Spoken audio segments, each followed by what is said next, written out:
안녕하세요. 워런 버핏처럼 매일 신문을 박전무와 함께 읽으면서 투자의 고수가 됩시다. 오늘 10월 25일 수요일 순서입니다. 어제 코 상태가 안 좋아서 좀 듣기 불편하셨었죠. 네, 죄송합니다. 아침에 최슬리 모닝 브리프에서도 얘기했지만 제 코랑 코스피랑 코스닥이랑 좀 연동하는 경향이 있습니다. 그런데 어제 참다 못해서 이제 이비인후과 약을 먹었는데요. 작년에 또 요맘때에 이비인후과를 갔던 기억이 나서 그때 처방을 받았던 약봉지가 있거든요. 봤더니 10월 24일 날 이비인후과를 갔었더라고요. 작년에도 정확하게. 그래서 제 코가 거의 우리나라 24절기와 거의 비슷한 정확성을 가지고 있다. 네, 이런 생각이 좀 들었습니다. 그리고 댓글에 참다 좀 팔았더니 역시 반등이 가네요. 제가 인간 지표인가 봐요라고 누가 올려주셨는데 제가 어제 요 화면을 올려놓고 이걸 보여드린다고 하면서 어제 말씀을 안 드렸더라고요. 조금 키워서 보면 보이실 수도 있는데 이게 뭐냐면요. 이게 좀 크게 보일 수 있으려나 모르겠네. 이렇게 파란색이 보라색 선처럼 보이죠. 보라색 선처럼 이래 막 보이잖아요. 이게 바로 푸콜레이쇼입니다. 푸콜레이쇼. 저희 회사 시스템에다가 이 푸콜레이쇼랑 그다음에 외국인 현선물이 어떻게 되고 이런 걸 다 띄워놓거든요. 이 푸콜레이쇼를 왜 띄워놓냐면 이 푸콜레이쇼가 로직은 푸콜레이쇼의 일평균치가 1.3 이상일 때 저렇게 파란색 선이 나오도록 제가 그 시스템을 만들어 놨는데 최근에 이제 푸콜레이쇼 요 파란색 보라색 선이 막 발생을 했죠. 이게 예전에 제가 선물 옵션을 20년 전에 한창 많이 할 때 선물을 바닥에서 두렵기 때문에 거의 우리 업계의 펀드 매니저들이 선물 매도 해지를 합니다. 주식을 100억을 들고 있으면 주식이 계속 터지는 걸 못 견디고 결국은 바닥에서 추가적인 손실을 막기 위해서 바닥에서 선물 매도 해지를 들어가거든요. 그러고 나서 보면 거의 99%또 반등이 들어갑니다. 그러면 올라가니까 매도 해지에서는 터지게 되죠. 그러면 시장은 다시 반등 들어갔는데 수익을 못 내니까 위에 올라가면 올라갈수록 처음에 버티다가 계속 올라가면 결국 위에서 꺾게 되어 있습니다. 그런 그 심리적인 거에 후달려 가지고 밑에서 매도 해지를 하지 말고 오히려 저렇게 푸콜레이쇼에서 과매도 신호가 뜨면 오히려 선물을 풀자. 그 전략을 썼기 때문에 과거에 선물 옵션 해가지고도 그래도 거의 이익을 내고 저는 거의 항상 이익을 내고 나왔던 것 같습니다. 왜냐하면 때렸다가 저렇게 푸콜레이쇼에서 과매도 상황이 되면 풀거든요. 즉 이제 매도 해지를 수익을 내고 이익 실현을 한다는 뜻입니다. 그 용어로 썼기 때문에 최근에 그때 이스라엘 하마스 전쟁 있고 그때 푸콜레이쇼 요게 떴고요. 2,405에서 그러고 나서 2,400도 한 6, 70까지 올라갔잖아요. 그죠? 반등이 들어갔다가 그러고 나서 이번에 다시 빠지면서 이 푸콜레이쇼가 또 막 뜨더라고요. 그래서 이 푸콜레이쇼가 떴으니까 너무 걱정하지 마세요라는 걸 말씀을 드리려고 어제 이 화면에 띄워놨었는데 어제 이제 영상 다시 한번 보시면 이 화면이 띄워져 있다는 걸 보실 수 있으실 겁니다. 그래서 우리가 저런 객관적인 지표를 가지고 있지 않으면 우리한테 다가오는 악재가 다 다른 형태로 다가오잖아요. 다른 형태로 다가오다 보니까 그 버티기 힘듭니다. 그래서 푸콜레이쇼 그 다음에 픽스 인덱스가 있죠. 미국은 픽스 인덱스가 있고 또 하나 있습니다. CNN에서 제공하는 Fear 또 이런 차트가 있죠. 최근에 그 차트도 보면 익스트림 피어에서 피어고 경계선에 있습니다. 굉장히 두려운 국면까지 갔다는 거죠. 미국 시장도. 네, 그랬을 때는 그 공포에 맞서야 됩니다. 네, 우리가 첫 투매에 맞서지 말고 3일 투매에 맞서 3일 투매는 사라 이런 말처럼 처음 하락할 때는 사면 안 되지만 저렇게 피어 인덱스가 막 할 때는 사는 게 맞고요. 그 다음에 종목은 좀 다른 얘기입니다. 시장보다 내 종목이 약하잖아요. 약하면 좀 고려를 해봐야 됩니다. 시장은 약한데 내 종목이 강하면 이 회사 괜찮은 것 같네. 그렇게 좀 생각을 하면 되고요. 그런 측면에서 우리가 매매를 좀 잘못하죠. 시장이 약하니까 무서운데 강한 종목, 저 주식은 아직 안 빠졌네 하고 팔게 되잖아요. 그죠? 네. 그런 부분이 있고, 올라갈 때도 마찬가지죠. 시장이 이제 강세장이 들어와서 올라갈 때도, 올라가는 주식 팔아먹고, 안 올라가는 주식 갖고 있으면 계속 또 올라가는 주식이 세게 올라가죠. 그래서 항상 종목은 시장하고 비교를 해봐야 되는데 시장이 많이 올라가는데 안 올라가면 이제 좀 쎄한 느낌이 들죠. 네, 그런 식으로 종목의 위험 관리는 하시면 되고 시장의 위험 관리는 이렇게 전체적으로 시장 플레이를 하는 사람들의 공포감이 계량화돼서 나오는 빅스 인덱스, 푸콜레이쇼 그리고 CNN. 근데 그 CNN에서 제공하는 피어 인덱스 그 안에도 보면 빅스 이런 게 푸콜레이쇼 다 들어가 있습니다. 그래서 CNN에서 제공하는 피어 인덱스 참고하시면 될 것 같습니다. 네, 오늘은 전자신문으로 가보도록 하겠습니다. 전자신문의 인텔리안테크 위성연합군의 평판형 안테나 공급이라고 되어 있고요. 2년 내에 매출 2배 늘릴 것이다 라고 되어 있는데요. 한번 보겠습니다. 성상엽 인텔리안테크놀리지 대표님이시네요.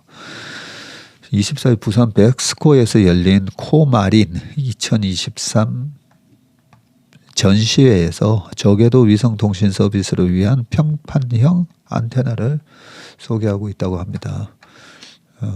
얼마 전에 그 앨런 머스크가 지금 스타링크 하고 있잖아요. 그리고 손정희 회장이 하던 원웹은 지금 다른 데 팔렸고 그죠? 그래서 차세대 통신은 이 저궤도 위성이구나 좀 이런 느낌을 갖고 있어 가지고요. 이 인텔리언테크가 그 저궤도 위성과 이렇게 교신을 하는 안테나를 만드는 회사로 알고 있는데 그런 의미에서 기사를 한번 가져와 봤습니다.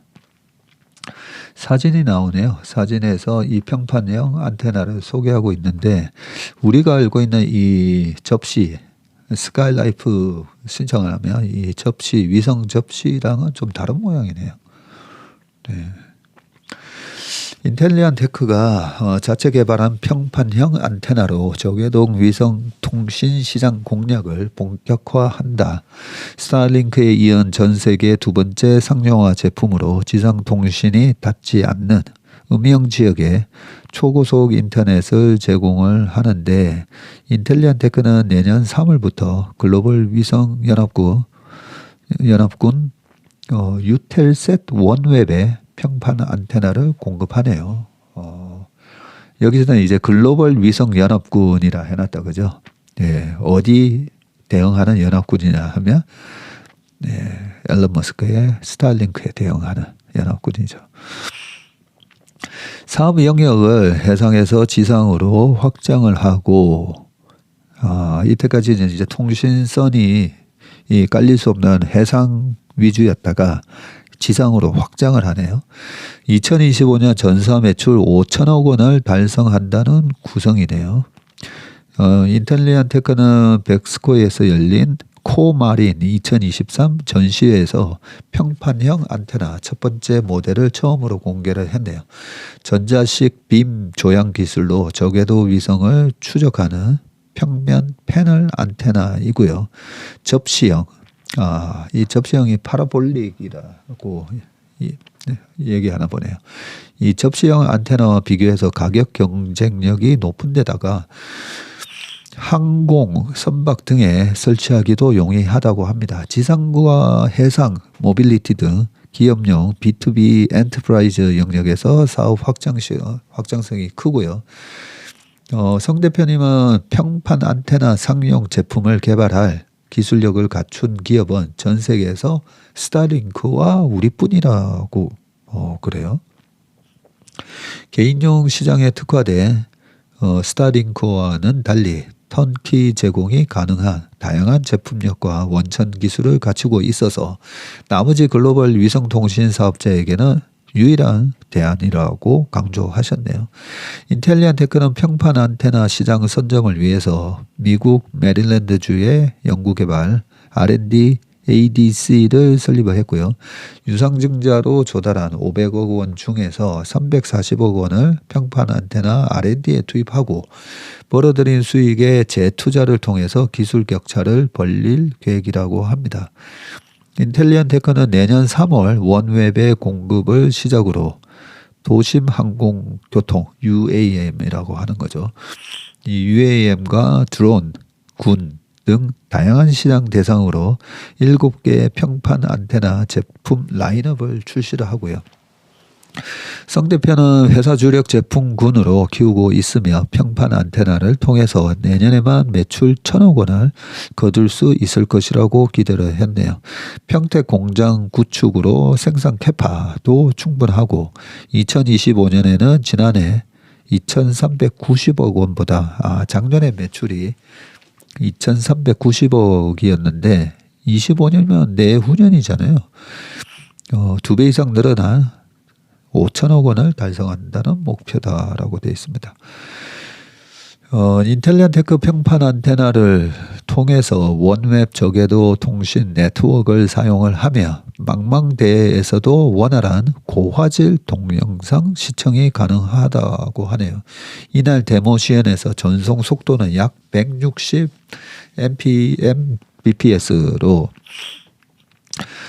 레이턴시 지연 시간은 40에서 60 ms를 기록을 했고요. 인텔리안 테크는 속도에서 장점을 가진 저궤도 LEO와 넓은 커버리지를 갖춘 정지 궤도 위성 GEO 장점을 결합한 하이브리드 솔루션을 사업자에게 제공할 방침이라고 합니다. 우크라이나 전쟁으로 본격적인 괴화를 맞은 저궤도 초고속 인터넷 시장은 일론 머스크가 이끄는 스페이스X, 스타링크와 최근 합병한 유럽연합군 유텔셋 원웹이 양강 구도를 형성했고요. 원웹은 영국, 캐나다 등 북위도에서 저궤도 통신 서비스를 제공 중이며 내년 상반기까지 전 세계 100% 커버리지를 달성한다는 계획입니다. 국내에서도 내년 초 서비스가 유력하고요. 인텔리안 테크가 생산한 평판 안테나 수요도 본격화될 전망인데 설계부터 제조까지 엔드투엔드를 구축해서 가격 경쟁력을 갖춘 데다가 독보적 기술력을 가진 만큼 원웹 안테나 물량의 약 90%를 담당할 것이라고 하면서 또 다른 위성 사업자인 SES와 텔레셋과도 안테나 공급 협상을 맺고 KU 밴드 주파수 대역도 신규 개발하고 있다고 말을 했습니다. 사우디 등 중동, 아프리카와 대만 등 해외에서도 저궤도 위성 수요처가 대폭 늘어날 전망인데요. 인텔리안 테크는 최근 두바이에 영업법인을 설립한 데 이어서 현지 생산 설비를 구축하는 것도 논의 중입니다. 성 대표는 원웹과 사우디 네옴시티가 조인트 벤처를 설립하고 위성통신 서비스 도입 협력을 진행 중인 만큼 안테나 수주가 대폭 늘어날 가능성이 있다고 언급을 했습니다. 우주전 대비를 위한 군 활용성도 높아졌는데요. 현재 미군뿐 아니라 국방부와도 협력을 논의 중으로 군 관련 매출 구성비를 현재 7%네요. 7%인데 15%까지 2배로 끌어올린다고 하고요. 해양에서도 해상 조난 안전 시스템 전자장비로 사업 외연을 확장을 하고 성 대표는 300톤이 넘는 배는 의무적으로 설치해야 하는 장비지만 현재 사업자가 일본 2개 기업 정도뿐이라 성장 잠재성이 충분하다면서 시장 규모만 10조 원이 넘어서는 만큼 GMDSS에 R&D를 집중해서 새로운 매출 동력으로 키우겠다고 말했습니다. GMDSS는 방금 말씀드렸던 해상 조난 안전 시스템입니다. 예, 쭉 읽다 보니까 머릿속으로 또 여러 가지 생각이 좀 들었는데요. 우리가 시골의사 그 박경철 의사 선생님이시죠. 의사 선생님도 그렇고 그 예전에 SK텔레콤 한국이동통신부터 시절에서 SK텔레콤을 뭐 월급 나올 때마다 뭐 5만 원, 6만 원, 7만 원에 계속 샀더니 나중에 내가 99년에 팔 때 보니까 540만 원인가 돼 있더라. 예, 거의 100배 난 거잖아요, 그죠? 그런 말씀을 하셨던 게 기억이 나는데, 그러면 차세대는 뭔가 우리가 유선 통신에서 무선으로 넘어가고, 그죠? 그런 엄청난 큰 이 패러다임이 바뀔 때마다 주가가 100배씩 난다고 보면 되는데, 물론 제가 늘 강조하는 거지만 경쟁자가 제한적이어야 됩니다. 경쟁자가 많은 사람들이 많은 기업들이 만들 수 있으면 블랙박스나 내비게이션처럼 크게 수익 나는 게 없을 수가 있습니다. 그러면 차세대 통신이 이렇게 저궤도 위성을 계속 신문에 읽다 보니까 차세대는 저쪽이구나. 우리가 지금 5G에서 이제 또 6G로 넘어가고 이러는데, 물론 우리나라처럼 인구 밀도가 땅덩어리는 작고 인구 밀도가 높은 나라는 저궤도 위성 할 필요 없이 그냥 계속 지금 유선망을 오랫동안 쓰긴 하겠지만 결국은 다음 통신은 이 저궤도 위성이구나라는 생각이 좀 많이 들었고요.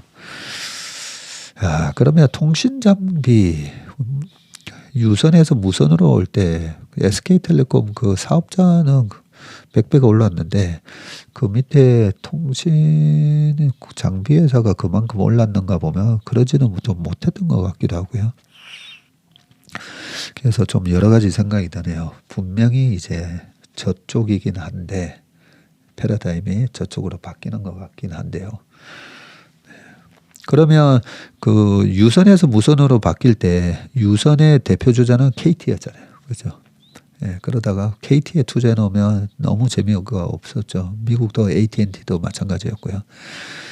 네, 좀 그런 생각이 들었습니다. 혹시나 또 제 생각에 또 쌈박한 아이디어 있으신 분들은 또 댓글 남겨주시면 저도 참고를 하겠습니다. 예, 그다음 기사입니다. ET톡 경제 파일을 키워줄 소프트웨어라고 되어 있고요. 박두호 ICT 융합부 기자가 쓴 칼럼이네요. OECD가 올해와 내년 우리나라 잠재 성장률을 각각 1.9%, 1.7% 이렇게 추정을 했는데 사상 첫 2% 아래로 떨어질 것이란 전망에 우려가 잇따르고 있다. 2% 이하로 떨어지는 게 사상 처음인가요? 여러 번의 경제 위기 때 마이너스 성장을 한 적이 없었나요? 코로나 때 많은 나라들이 마이너스 성장했는데 우리는 소폭 플러스 성장을 했던 걸로 기억이 나고요. 98년 이럴 때는 IMF 때는 마이너스 성장했을 것 같은데요.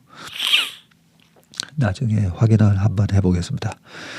어제 오늘의 일은 아니다. 한국의 미래를 생각하면 내리막이 기다리고 있다는 비관적인 전망이 먼저 떠오른다. 인구 구조의 변화, 기후 위기, 과학기술 발전은 한국 경제 파이를 축소시키고 있다. 한국은 저출산 고령화로 늙고 있다. 노인 인구가 청년 인구를 넘어서는 역피라미드형 인구 구조가 가속화된다.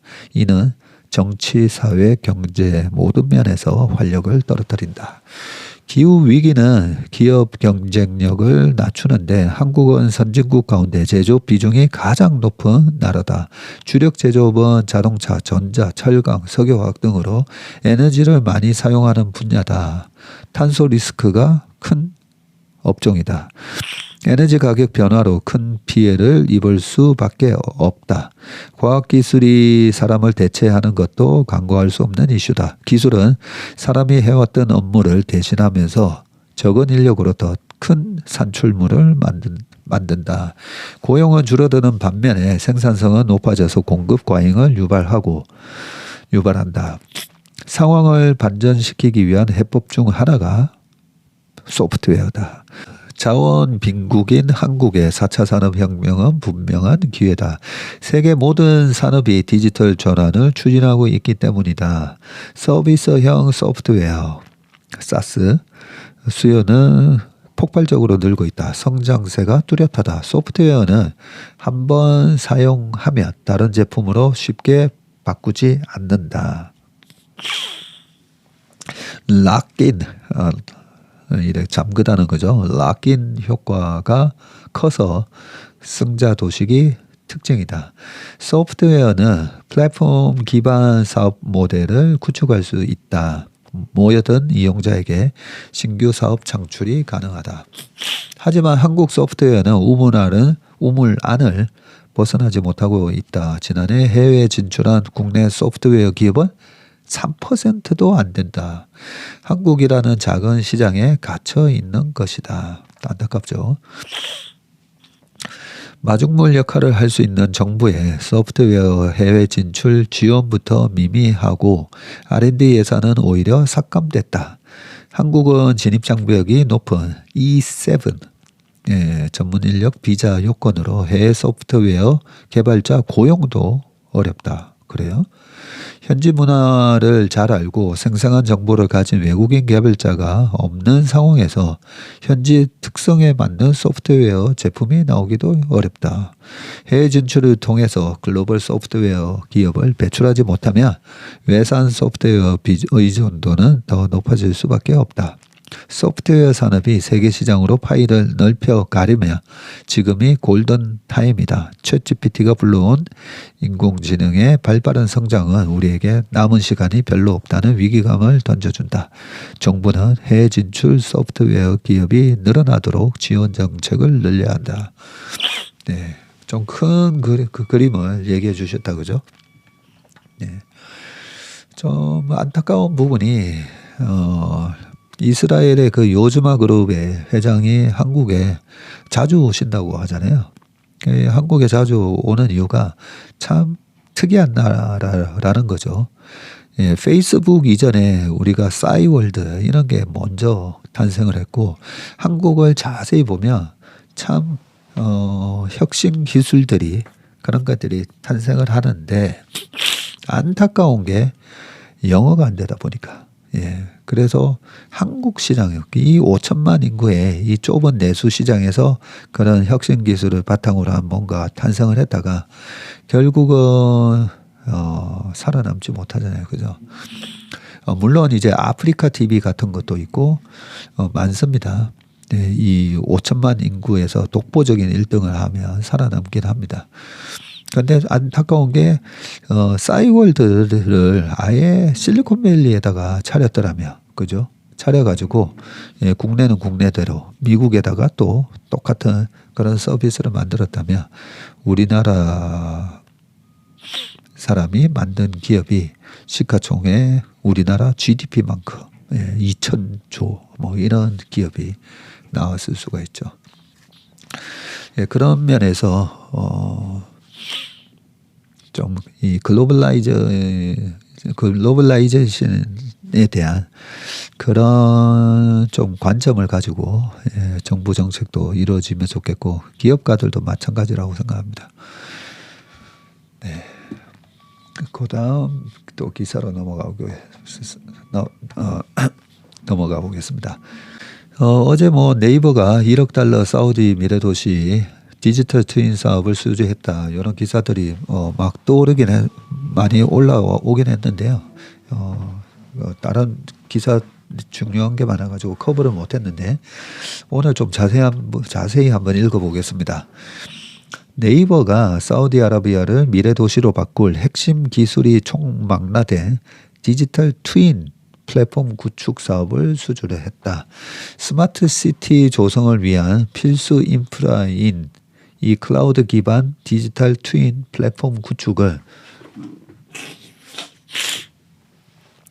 한국의 IT 기업이 도맡게 됐다. 네이버와 함께 국내 IT 스타트업이 현지에 진출하는 제2의 중동 붐이 되길 기대한다. 그러고 보니까 요즘 사우디랑 미국이랑 좀 안 좋았던 부분이 약간 우리가 어부지리가 있는 것 같습니다. 얼마 전에 지난주 52주 신고가의 제목이 고래 싸움에 새우 복 터진다였었죠. 네. 복 터지는 기업들이 몇 개씩 나오네요. 네이버는 24일 사우디아라비아 자치행정주택부로부터 1억 달러 규모의 디지털 트윈 플랫폼 구축 사업을 수주했다고 밝혔고요.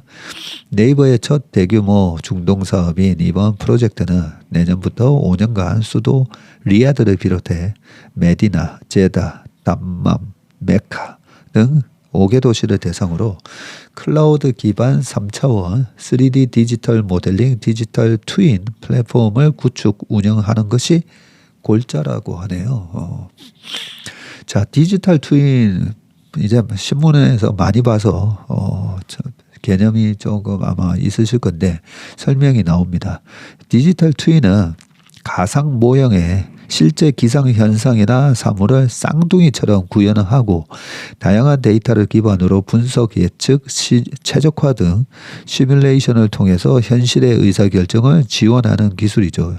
요즘 스마트 팩토리라든지 이런 데도 보면 공장에서 돌아가는 그 공정을 그대로 디지털화 시켜가지고 똑같이 이렇게 디지털 트윈을 구축을 해놓는 게 많이 있더라고요. 사우디는 디지털 트윈 플랫폼을 도시계획과 홍수 예측 등에 활용할 예정이라고 합니다.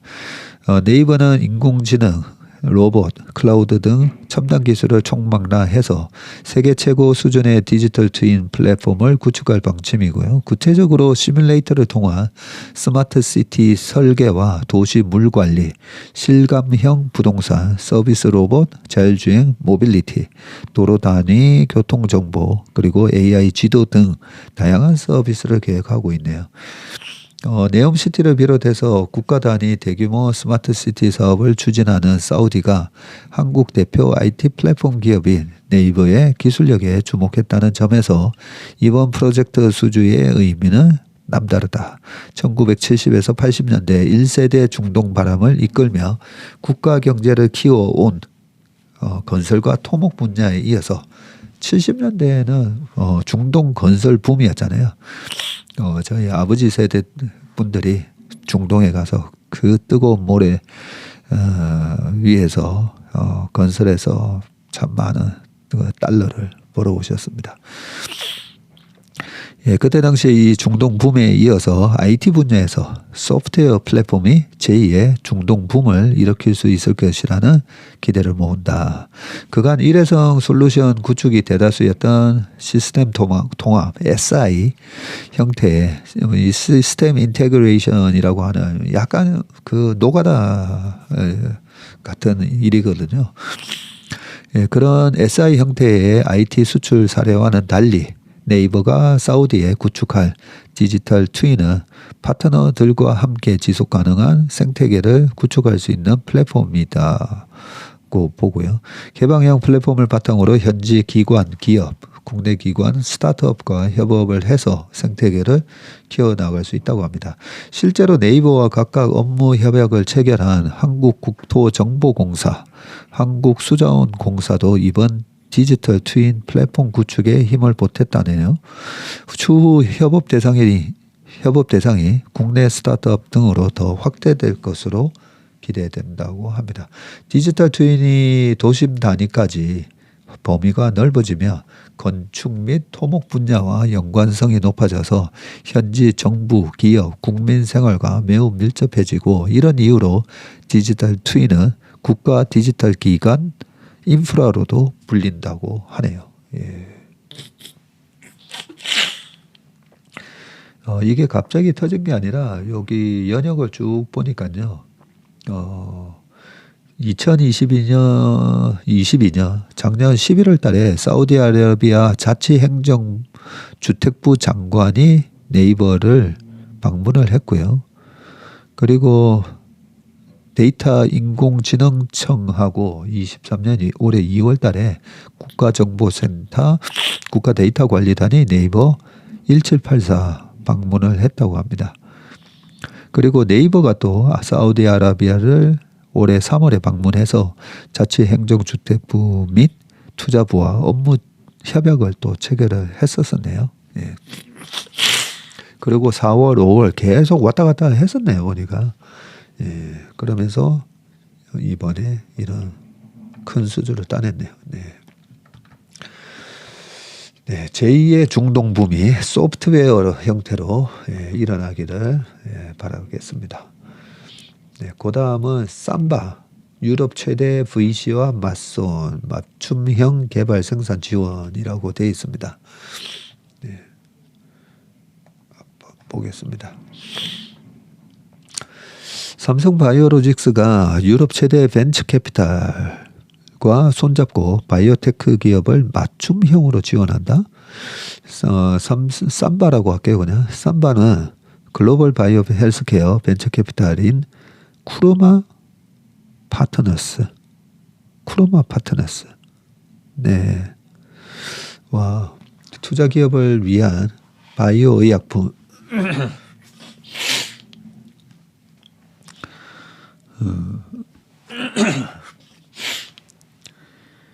이 쿠로마 파트너스와 투자 기업을 위한 바이오 의약품 개발 생산 지원 파트너십을 체결했다고 24일 밝혔고요.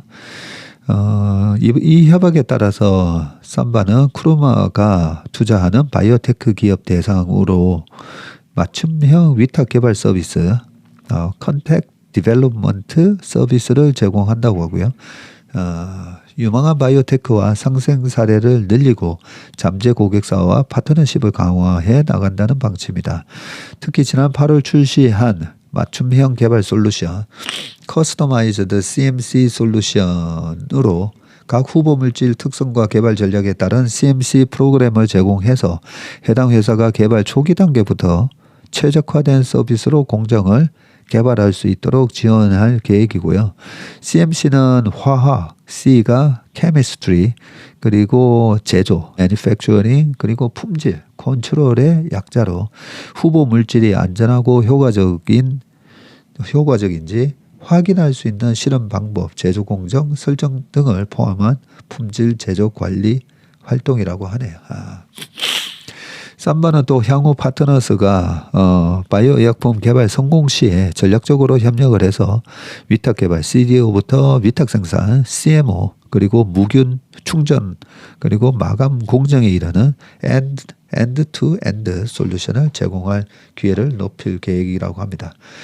이 쿠로마 파트너스는 유럽 최대 투자 그룹인 유라지오 소속으로 2009년에 설립되어서 바이오 헬스케어 분야에 투자하고 있다고 합니다. 유럽 기반으로 세계 주요 바이오 클러스터 제약사들과 광범위한 네트워크를 갖췄다고 하네요.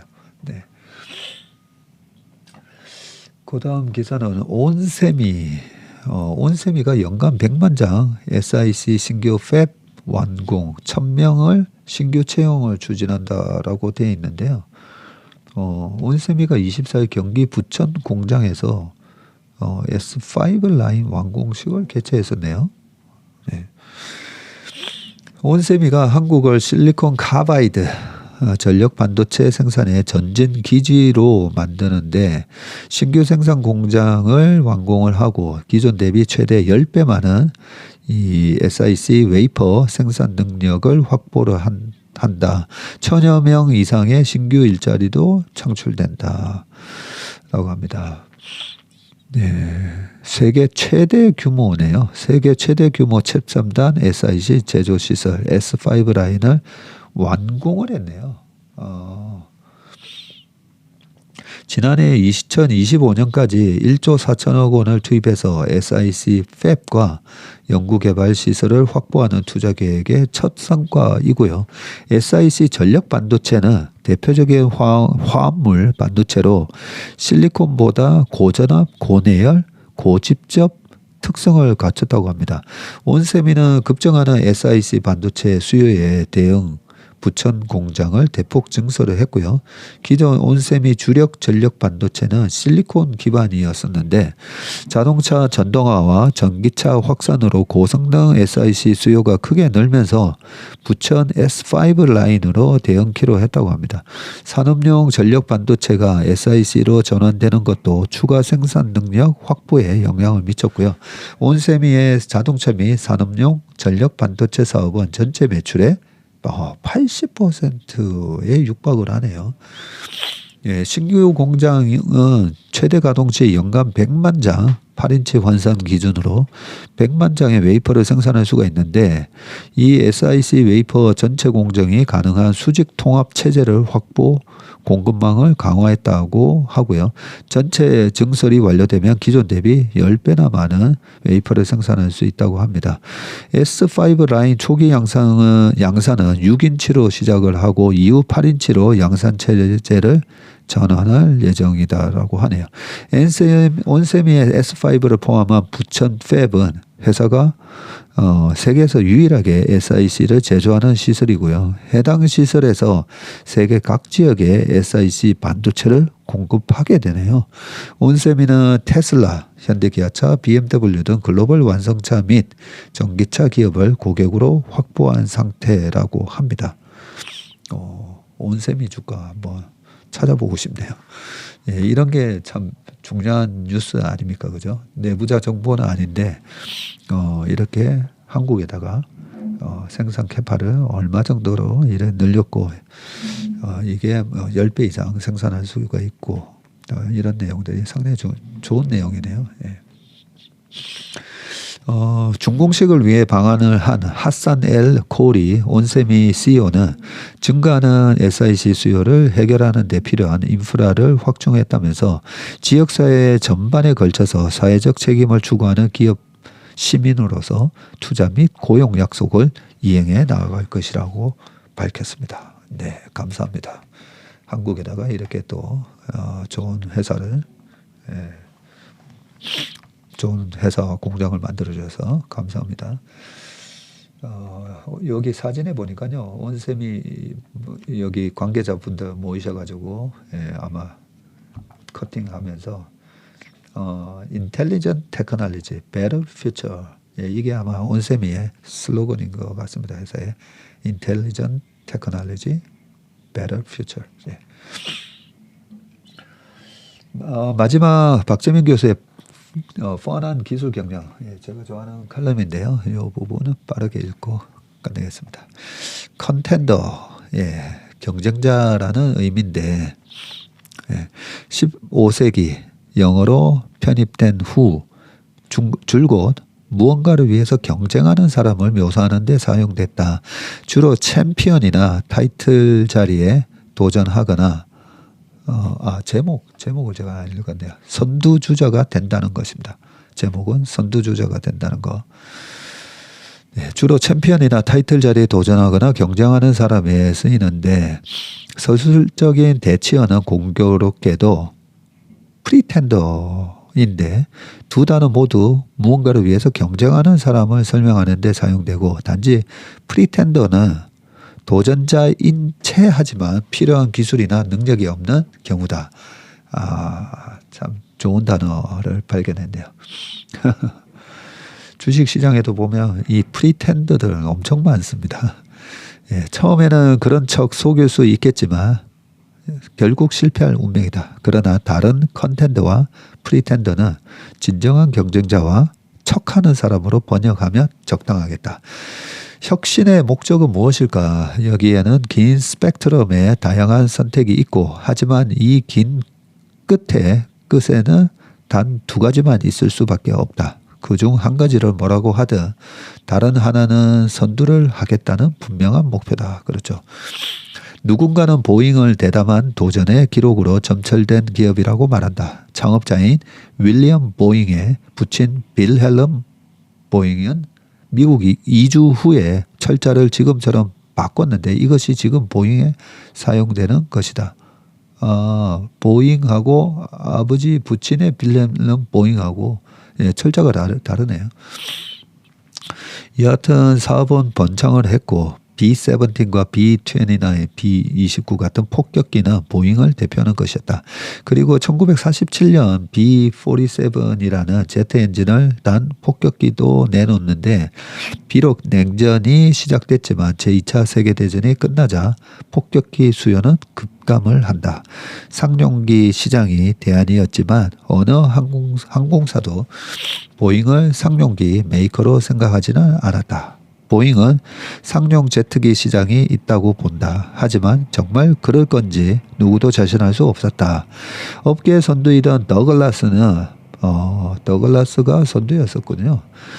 프로펠러기를 고수하기로 정한 참이었고 보잉도 1940년대 상업용 항공기 모델로 307과 377 모델을 갖고 있었지만 당시 베스트셀러는 더글라스의 DC-3와 록히드 컨스텔레이션. 예, 록히드의 컨스텔레이션이었다고 합니다. 문제는 경쟁뿐만 아니었다. 상용 제트기 개발에는 5년간 벌었던 이익을 통째로 갈아 넣어야 했는데 하지만 결국 보잉 707, 757를 출시를 했고 항공사들의 분위기는 급변한다. 한 해 뒤 더글라스는 DC-8이라는 베스트셀러를 내놓지만 판을 뒤집지 못한다. 거기다 707의 성능은 DC-8보다 대체로 나은 것으로 평가가 됐고 이렇게 성능과 신뢰성에서 보잉의 명성이 만들어지고 물론 707이 1000대 넘게 팔렸던 반면 DC-8은 그 반절 정도였다고 합니다.